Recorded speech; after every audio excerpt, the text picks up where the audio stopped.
and welcome to Preemie Chats, a space where we connect, learn, and share stories about the world of prematurity. I'm Fabiana Bacchini. I'm a proud Preemie parent and executive director of the Canadian Premature Babies Foundation, or CPBF, and I'm happy to be your host today. Preemie Chats is brought to you by CPBF. We are a parent-led charitable organization dedicated to supporting families, advocating for the needs of premature babies, and providing the latest information and resources to help parents and caregivers navigate this journey. Whether you're a parent, healthcare professional, researcher, or someone interested in understanding more about preterm birth, you are in the right place. Together, we are building a supportive community where stories are shared, questions are answered, new evidence explored, and no one feels alone. Be sure to visit our website, canadianpreemies.org, where you'll find helpful resources, our latest projects, and most importantly, a community of people who wants to see our little babies thrive.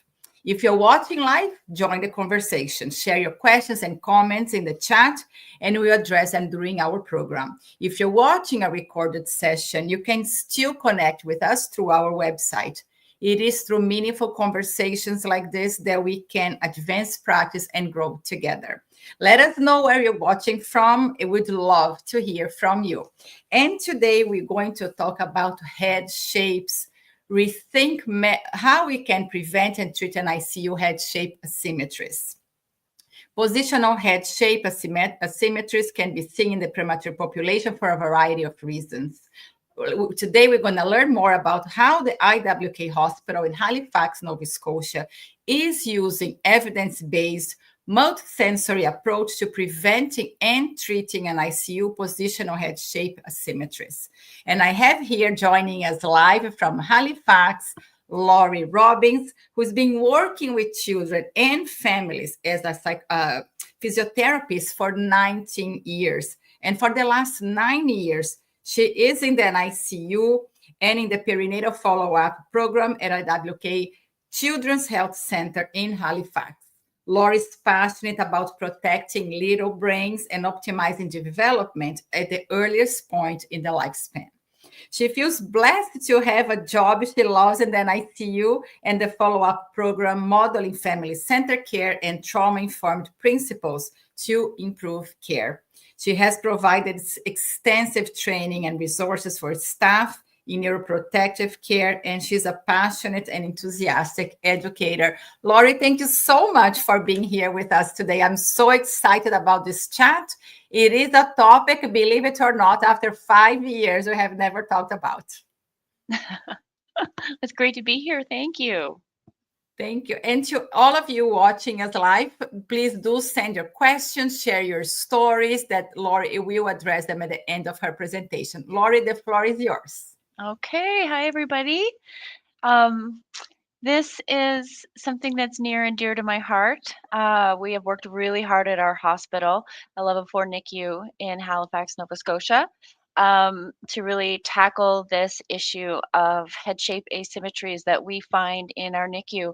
I actually call it the NICU noggin because those babies come from the NICU. We see them in our perinatal follow-up program, and there is more often than not an asymmetry in head shape somewhere. So we'll just chat a little bit about that and an initiative that we started pre-COVID in 2020, a QI initiative to really look at what was going on in the NICU and then post-discharge and what we were seeing in our babies once they came to our perinatal follow-up program. So in a nutshell, plagiocephaly is the fancy word for a head shape asymmetry. So we'll talk quickly about what it is, why it matters, why we're so concerned about it, and then how we have come up with a neat little way for staff and families to prevent asymmetries from happening in the first place. It's a lot easier to prevent something than it is to fix it down the road. So we know that there are risk factors for potential musculoskeletal asymmetries, and this is not just for babies who are in our NICU, but for babies who have been hospitalized for long periods of time. Um, so particularly, post-cardiac babies, babies who've been sedated. So there's a long list that you can read here, but really these are some of the babies who are at a greater risk of developing musculoskeletal asymmetries across the board. And of course, the head and the skull is a big part of that. So they don't come separately. So a head shape is not just about a head shape difference, but there's often other things that you'll see before or that come as a result of that asymmetry. So in Canada, there have been lots of studies that have looked at the incidence and the prevalence of plagiocephaly. And there's as high as 46.6% infants aged 7 to 12 weeks. And these are kiddos who haven't been in the NICU. In the NICU, that is higher. So the incidence of head shape asymmetries and flattening or cranial molding deformities is greater. Um, and then some studies even show that about half of those cases, even though they were mild, once you see it down the road, you can actually see some movement asymmetries that come along with that. Um, and NICU babies in particular are a little more vulnerable. Particularly our little premature babies are more vulnerable to head shape deformities because of positioning and because they're skeletally just more vulnerable to positional differences. So our quality, I'll just quickly go through that quality improvement project. So we saw that almost all of the babies that we were seeing in our perinatal follow-up program in 2019 actually were showing an asymmetry somewhere, so a head flattening somewhere. And so we came up with a way that we could pre-audit those head shapes, and then we came up with a way that we could measure and treat, and then we measured again after after we came up with those suggestions. So and we decreased our incidence of plagiocephaly quite a bit.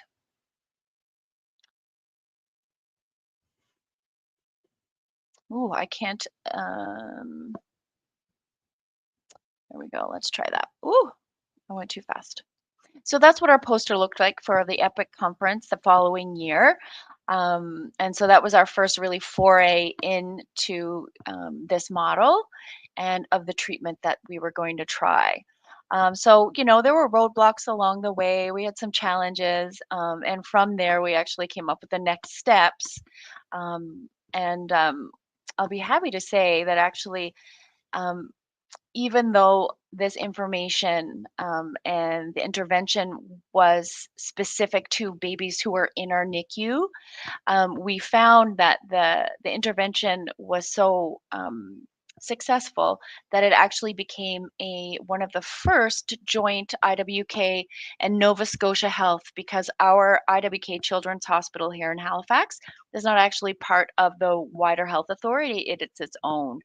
But it's the first joint policy procedure um, that we worked on together, and became our positioning for hospitalized infants positioning protocol across the province of Nova Scotia. So we did see that we had a higher incidence of plagiocephaly in 2021. Then we did our intervention. It decreased to 62%. And then we did see that in 2023, it actually increased a little bit. So that gave us an idea that we really needed to do lots more education. It's a constant educational cycle that we're doing. So when we're talking about, head shape, a normal head shape would be there on the left. And really what you're looking at is just the roundness of the back of the skull or the occiput. You're looking at the symmetry between sides. So are the ears lined up together? Is there a bossing through one side of the forehead or not? And I like the bird's eye view. And when I talk, so this kind of like top-down approach of looking at head shapes. It's a really easy way for families to keep an eye on head shape and also for staff to keep an eye on head shape. A plagiocephaly is when there is one side that's flatter than the other. So when you do your top-down look, you can see that one ear, when it becomes more severe, tends to shift forwards.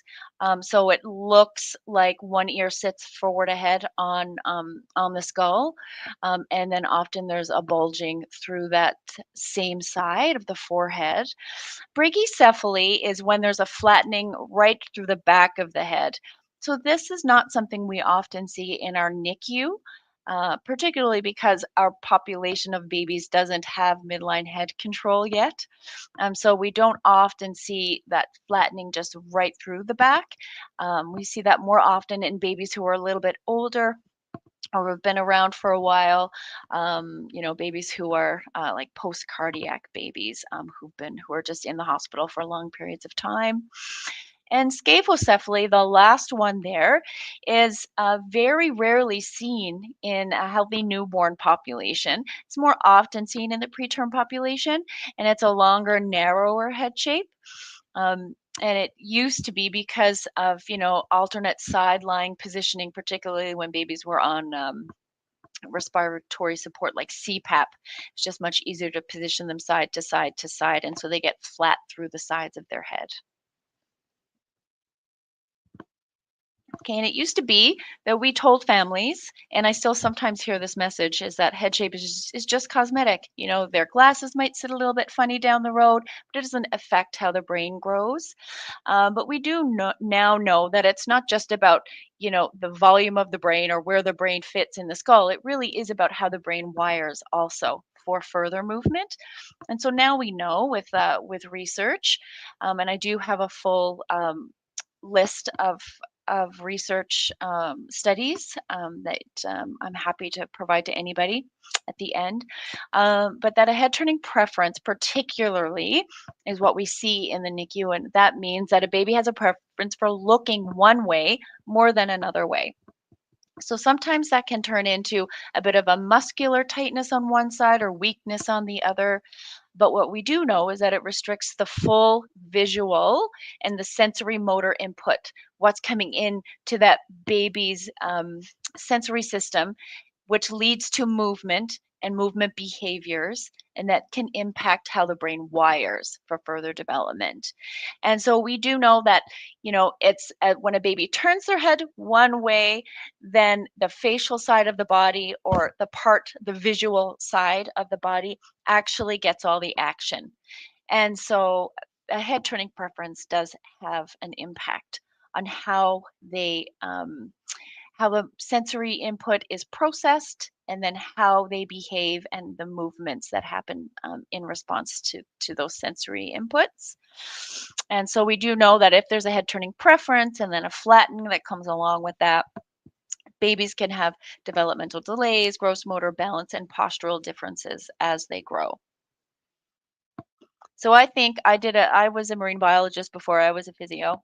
So this made me think of, babies who are in the NICU. If you think that they've been born early, and they found themselves in a place that they weren't expecting to be, and that their bodies weren't quite ready to be yet. And so I think of jellyfish in the ocean. They're very graceful. They move quickly and they move beautifully. But if they wash up on the beach, they are just a blob. There's no movement. It's difficult to move. And when that happens, they're certainly not thriving. So I think of our babies in the NICU when they find themselves there. Gravity is very heavy. They're no longer surrounded by fluid, and it really does affect their ability to move, especially when they're very little. So this is what I call it jellyfishing, right? So this is what a baby who is a preterm baby looks like without the proper support that we provide externally to them as they grow, and that's a really big part of neuroprotection and in developmental care is providing proper positioning and proper handling also to give those little babies the best start and the best place to start moving from. So that was just a little bit more about our quality improvement project.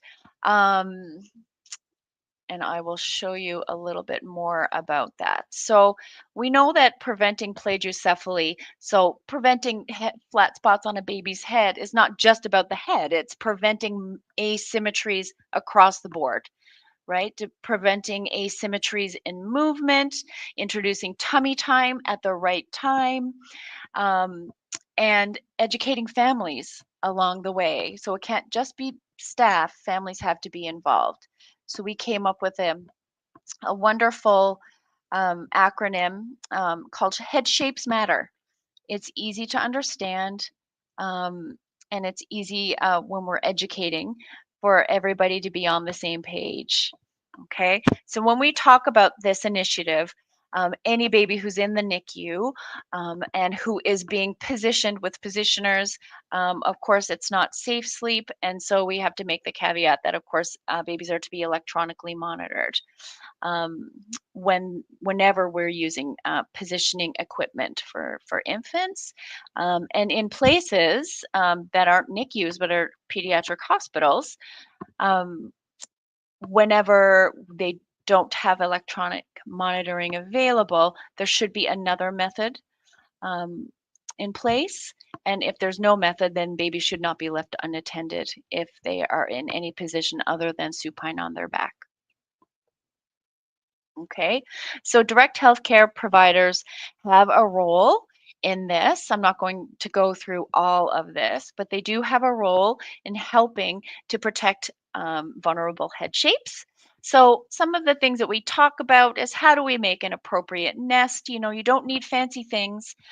We do have some positioners that we use in our NICU that everybody loves, but you're not going to find yourself in a place always that has positioners like that. So we do talk a lot about how do we make an appropriate nest, and everybody has a different way of doing this if you work at the bedside, but we do try to make it a little more standardized.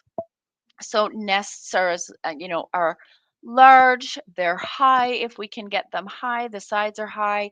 And so we start our nests just with towels wrapped in receiving blankets, then with a soaker pad over the top. And we also include a gel pad that goes underneath the baby's head and shoulders.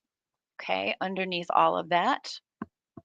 So you can see that there and what that looks like in in real life, or as my kids would say, IRL, is right here. So we have the nest, and then the baby goes into the nest, and then within the nest, we will actually use some positioning equipment. So for the purposes of this slide and for this picture, it's showing positioning of a baby when they are on their back in their incubator, um, without anything on top of them. So you can see exactly what that looks like. So we'll talk about this beautiful supine position in a minute, and I'll have some better slides for you right there. Okay. So what does Head Shapes Matter? So SHAPES is the acronym that we use to help people remember the important parts of protecting head shape. So for the first S, it's supporting heads in midline whenever a baby is supine. And so whenever a baby is supine, the nose and the belly button should line up. Because most of our premature babies do not have midline control yet, they require help to keep that midline position. So that includes whenever they're in equipment that puts them on their back. So things like mama roos, if you're familiar with those, bouncy chairs, any type of chair. And we only recommend those starting at around term age. Although I know that babies do go into them earlier out of necessity. The H in the Head Shapes Matter is the head of the bed gets changed every Sunday. Why did we come up with that timeline? Well, it was just a consensus. Every Sunday, the clinical lead in our NICU sends out a DAC to say, hey, everybody, don't forget to change the head of the bed. So what that means is the baby goes from one end to the other end of their incubator, their cot, or their crib, wherever they are. If a baby does have a pretty significant head turning preference, sometimes we will make that amount of time shorter. So maybe it's every day that we change the head of the bed or the orientation. The A in that shapes is that the head shape is assessed by the RN with every shift. So it's just part of what they do as part of their shift change. P in the shapes is position changes with every care time, and we'll talk in depth about that in a second. E is early detection and referral to physio or whoever is responsible for head shapes in that unit. And the final S is that skin to skin care early and often. Okay. I hope that makes sense to everybody. If I'm not forgetting anything. So the first S is supporting head in midline whenever a baby is supine. So what does midline do? Midline helps for the development of flexor tone when that starts to occur with babies. Then we know we're giving them the best chance. It also helps them get their shoulders elevate a little bit so they can get their hands to the middle of their body or to their mouth. It's a lot of important parts to oral motor development that occur when babies are able to explore their face and their mouth. So it gets them ready for orally feeding down the road. We use rolled towels or commercial positioning tools. Um, Around the head, behind the shoulders, and running along the sides of the body if we need to keep that head lined up. It can't just be around the head.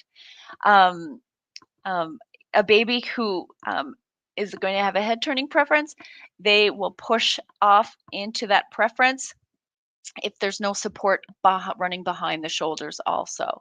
And then, of course, if babies are bringing their hands to the midline, you really want them to be able to explore. And so that means exploring without their hands covered.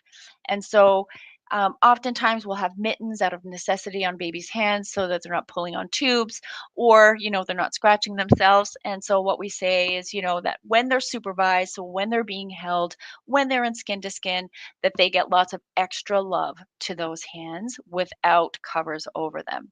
Okay. And I think this is a good place, or is to talk about swaddling, because babies traditionally in the NICU have been swaddled, and the practice, even though it's not recommended anymore, as part of a safe sleeping space, it definitely still happens.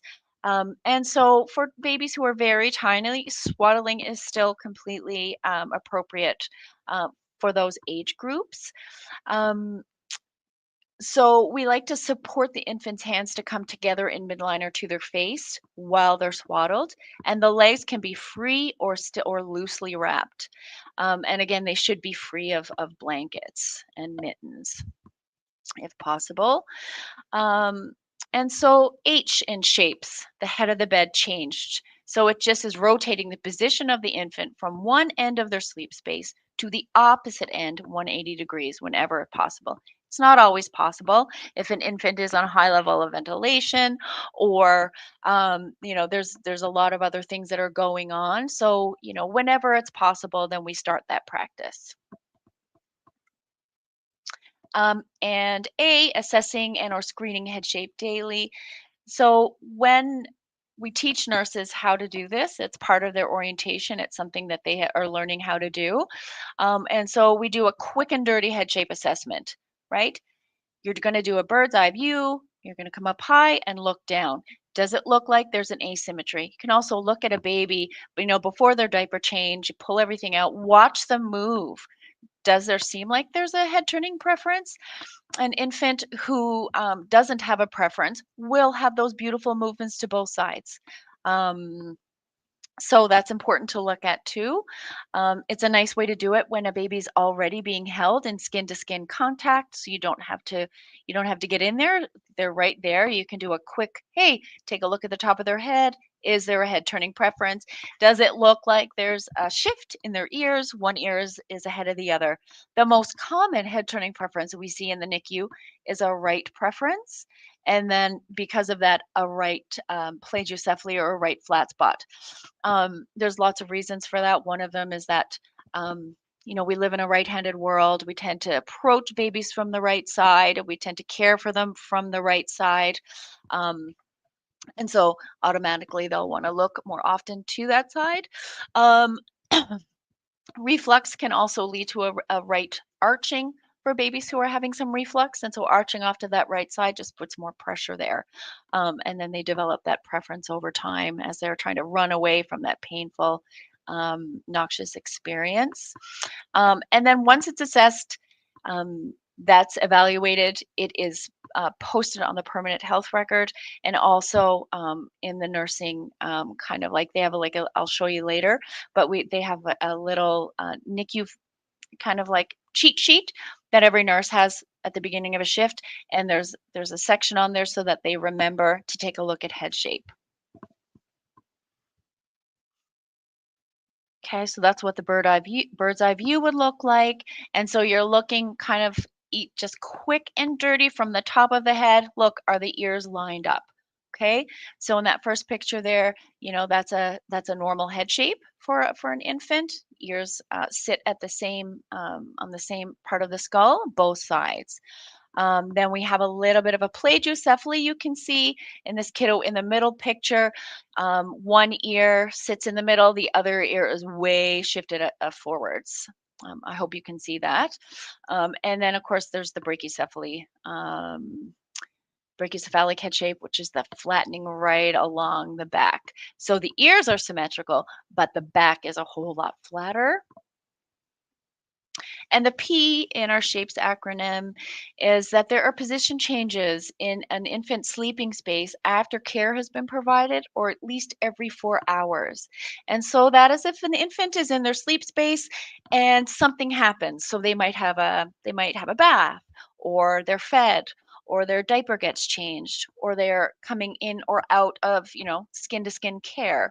If they have a heel poke, if a procedure happens, every time that infant is disturbed, then their position is changed in their sleeping space. And so I think of it as a rotisserie babies. And so you want to think of the best position is the next position. Essentially, there's not one position that's better than the other if the infant is developing as expected. Okay, and so we're alternating between supine, always with the head and the belly button lined up, to side lying, maybe on the right side, and then to prone, and then side lying on the other side. And I think it bears talking about that prone in this position, in this population, prone is not the same as tummy time. So prone positioning is a therapeutic position, and it's just one part of the positioning puzzle for these babies. Tummy time comes a little bit later when, we usually start tummy time in our NICU um, um, at 34 weeks. So babies are prone well before 34 weeks. It is part of their positioning. But supervised awake tummy time, which is what tummy time is, we start with every diaper change at about 34 weeks as it's tolerated. So I'm just going to go quickly through these. I think we've talked about it anyway. That this is what a baby who's positioned nicely in supine looks like. Now, this little one on the left has a lot going on.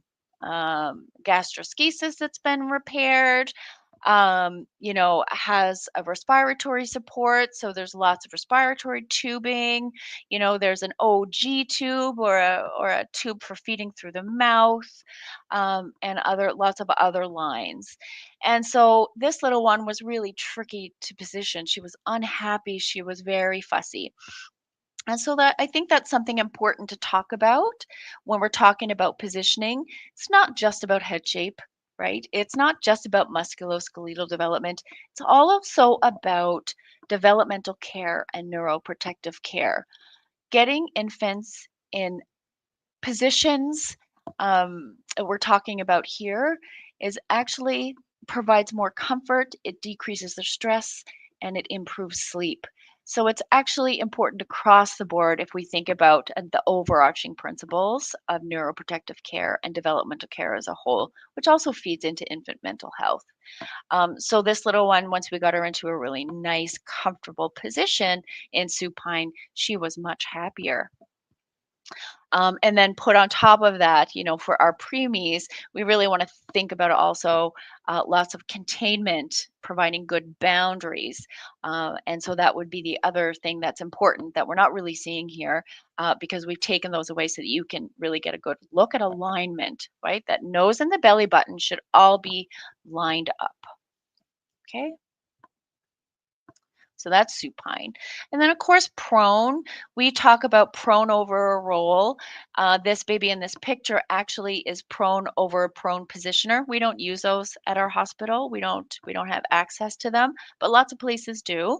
But the principle of prone positioning is that the baby should be able to almost fold around um, a roll. Zacky hands you might have seen from time to time. We use Zacky hands. Sometimes we will even use a gel pad folded over.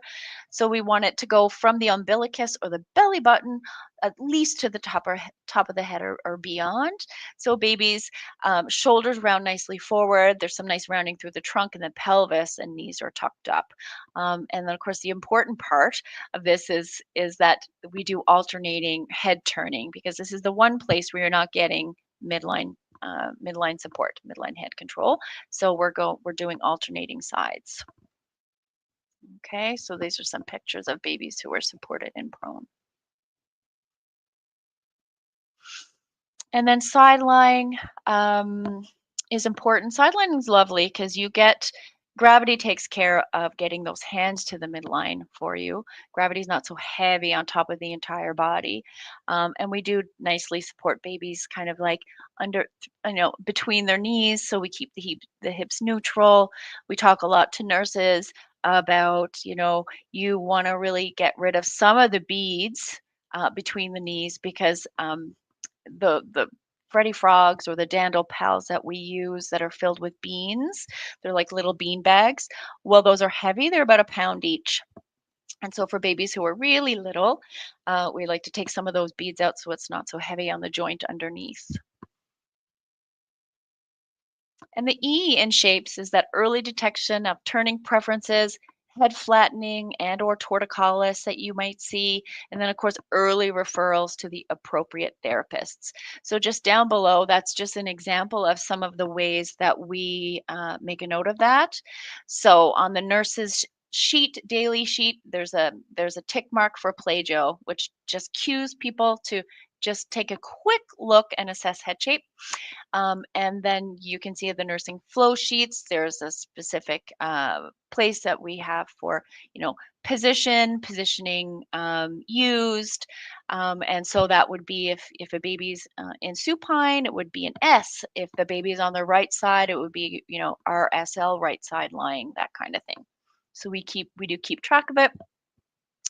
And then if they make a referral to physio for head shape, then I will actually formally measure head shape using cranial calipers and then using equations that give me an objective measure of head shape. And then that allows me from week to week to really follow along and see if we can make a difference. And then the last S is the skin to skin contact as soon as possible after birth, or at least time spent in arms with the family whenever possible. Okay, we also alternate head turning and skin to skin care also. We do follow those same principles when babies are in equipment, like the Mamaroo or the bouncy chair, or even in a car seat in a stroller. So when a car seat's not, being used as a stroller, and you do sometimes see that in hospital, parents are just waiting for baby to get big, right? Feeding get established before they can go home, and they can go for little walks out and about. then we talk about getting babies lined up nicely in supine, again, nose and belly button lined up. Okay, and that's what that should look like. Okay, in equipment, it should not look like that. That baby cocked way off to the side. And these are pictures I've taken in our unit. So these are real life examples. Okay, and then we start tummy time with infants. Um, Formal tummy time, which is, babies spend time on their tummies with every diaper change for as long as they will tolerate once they reach 34 weeks of gestational age. They may only tolerate it for a couple of seconds at a time initially, but we talk about tummy time being, on your chest also. It can be in skin to skin care, but we initiate as soon as it's medically able to be offered. Okay, so tummy time can look like lots of different things. And so this is some other examples, when they're being weighed, when they're flat in their sleeping space, they can be on a little bit of an incline to make it easier from time to time. Um, yeah, and that's it. So it's been working really well for us in our NICU. And actually, we use the same principles now when we're treating um, head shape difference. And so if we notice right plagiocephaly, we're getting people on board quickly and it's identified. And then we do this 1 week of love bombing the other side, get those brain connections, the brain to catch up with the body. And then we go with our head shapes matters after that until they're discharged from the hospital. Thank you, everybody. I know I talked a lot and really fast. Oh, Lori, that was great. Thank you so much for all this information. It brought me back to my NICU days. Oh, When I think, okay, did all the we do this pictures. with my son Gabriel? What didn't we do? But it's so amazing, all this information. So I have a few questions for you. We have a lot of parents watching us from different countries. Yeah. And so you talk a lot about the NICU specific time with positioning. So what about the NICUs who don't have a physio like you, which is the case in a lot of units, as we Yeah. know? And Yeah. how can the bedside staff support this? And how can we continue to educate families on how important this is for the baby's development? Well, I think we can just keep doing all the work that we're doing kind of across the board. There's so much research happening. There's lots of information out there if you know where to find it. Um, if places don't have a physio, well, they'll often have an occupational therapist at least who will also have these skills. And even bedside nurses, although we do a lot of education with our nurses as well, it's just something that we don't think about, right? Mhm. So I think the more that we get the word out there with families and through the research, it will just become common practice. We've been doing So, this for a long, long time.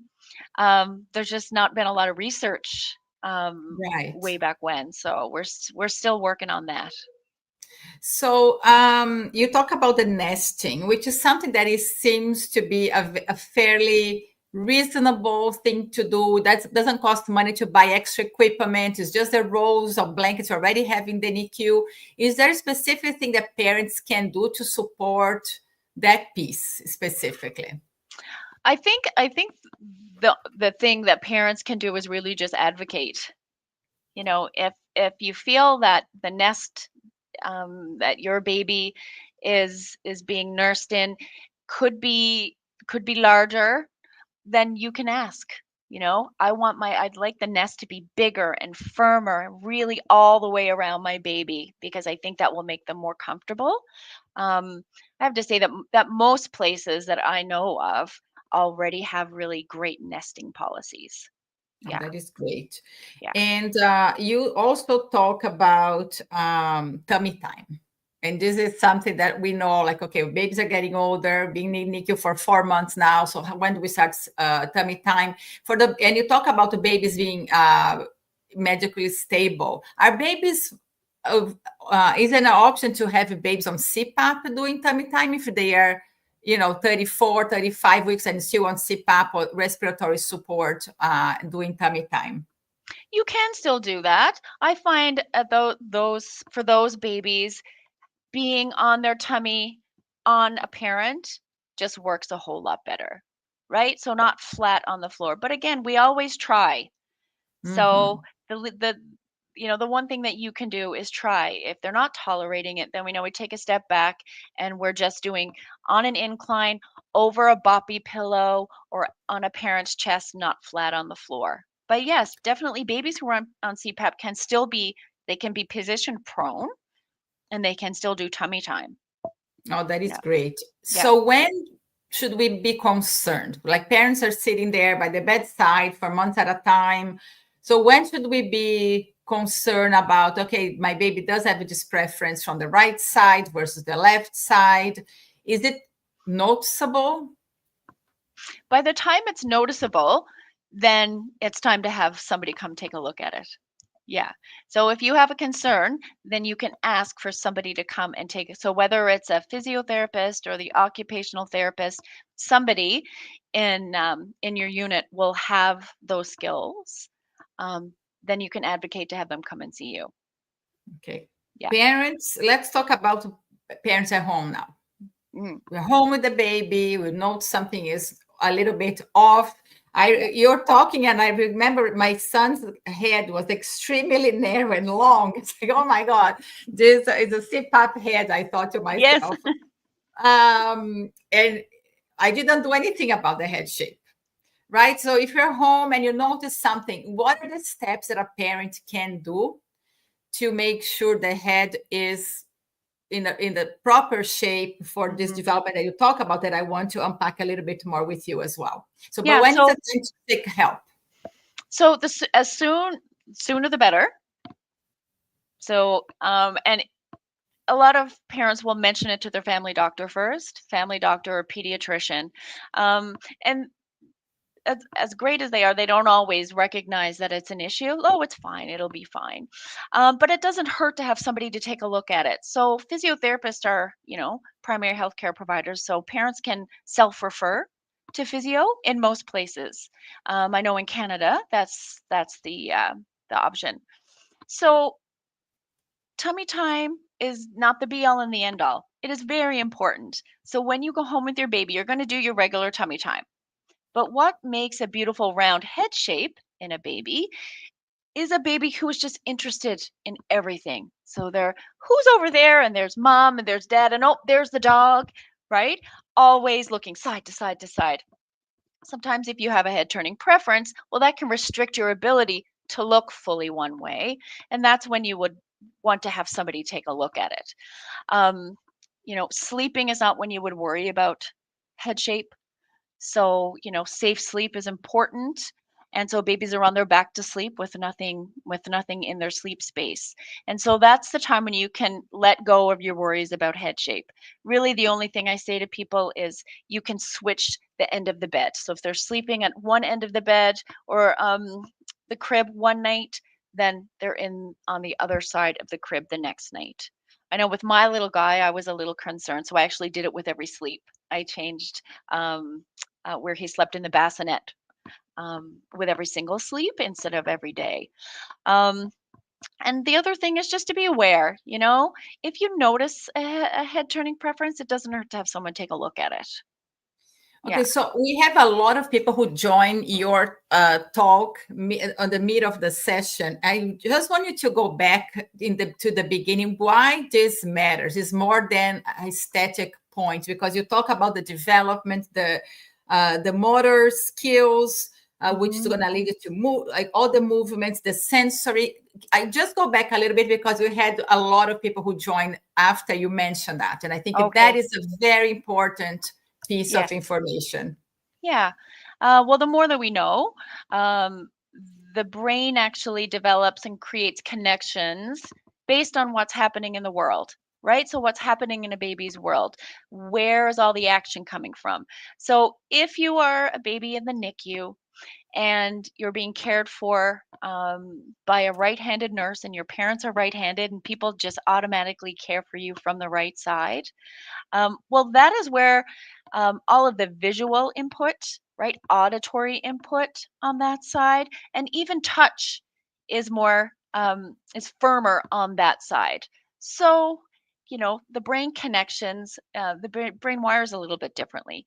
So sometimes in our perinatal follow-up program, particularly in our first visits, 3 and 4 months of age, if there has been a strong head turning preference, well, then it will look like the beginnings of a hemiplegia, right? It will look like a baby who is neglecting that other side of their body. And symmetry is really important for babies, using both sides of their body, being able to move to both sides.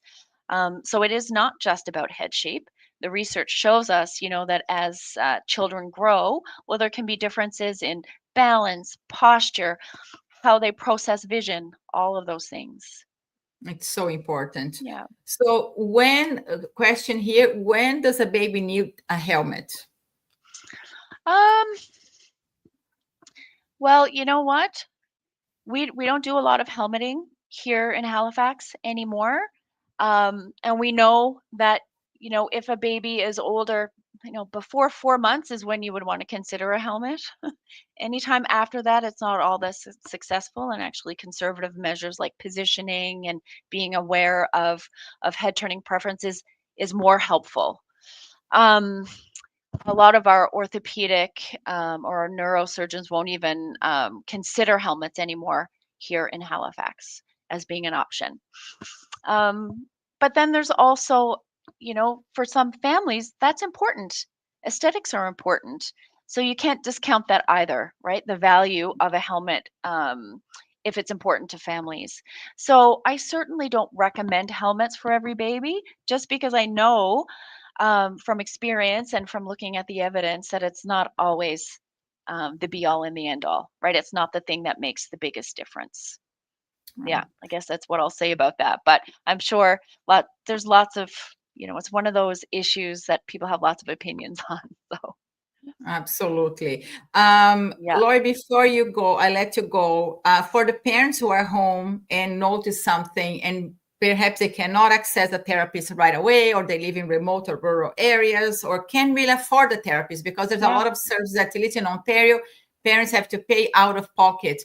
What can they do at home to promote? You talk about tummy time, you talk about changing positions in the crib. What else can they do to promote this proper development and So they growth? can just give your baby lots of different movement experiences. So, equipment is great sometimes. So things like seats and swings and bouncy chairs that you put your baby in. And those things are great for when you need a minute, right? If you need to cook dinner or you need to get a shower. But they shouldn't be used to excess, and babies certainly they shouldn't be sleeping in that type of equipment, because it really can lead to head shape asymmetries and flattening, particularly through the back. um, Babies learn best, they move best with lots of space on the floor. So if there's one thing you wanted to do to protect your baby's head shape, right, and to really contribute to their movement skills, it's putting them on the floor.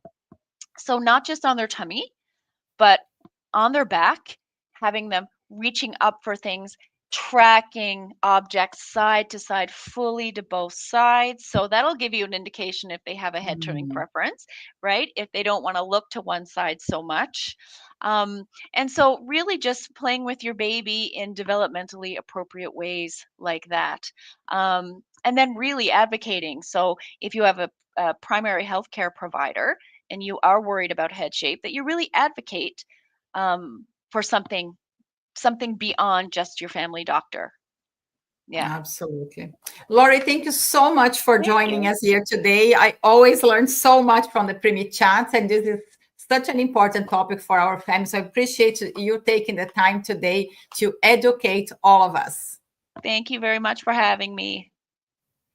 And to all of you, thank you for joining today's episode of Preemie Chats. And if you missed part of this session or want to revisit the information, you can find this episode and all past episodes of Preemie Chats on our YouTube channel. And at the end of the month, it's going to be on our website, canadianpreemies.org.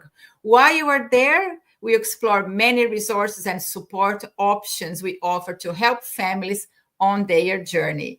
And as a charitable organization, CPBF relies on the generous support of people like you.